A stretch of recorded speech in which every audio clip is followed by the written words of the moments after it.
Indiana, meanwhile, setting a new record for early voting. More than 700,000 Hoosiers, 1 out of every 6 registered voters, have already cast their ballot ahead of tomorrow. Just look at the lines in the final hours of early voting today in Hamilton, Marion, and Johnson counties. RTV6 State House reporter Katie Hines live at the Marion County Election Services Center with what we can all expect tomorrow. Katie.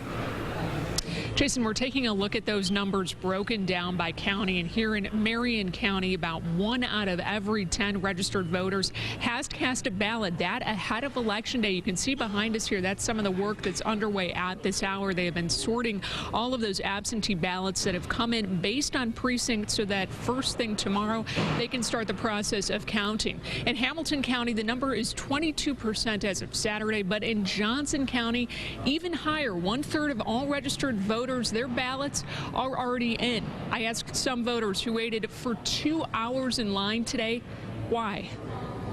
In Franklin, the line in the final minutes of early voting wraps around the Johnson County Courthouse. Turnout the Johnson County clerk didn't expect ahead of Election Day and admits is overwhelming. For some in line, it's a matter of timing. I just couldn't let the day pass without doing it, and I wanted to try to get in a little early before tomorrow.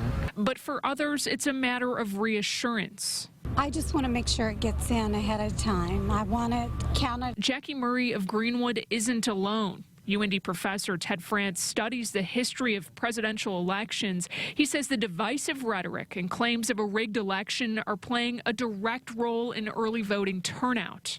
In my lifetime, I've never seen somebody question the political process and just the process of voting in the way, as a presidential candidate, in the way that Donald Trump has.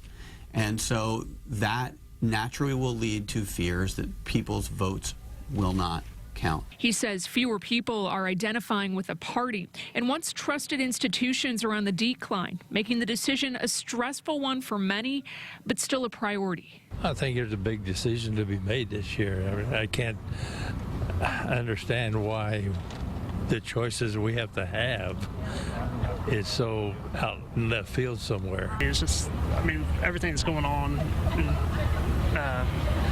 selection. This is the first time I ever voted, so I feel like this one time I really needed to. To check out how many people have voted in your community already, head to our RTV6 app. Reporting live tonight, Katie Hines, RTV6.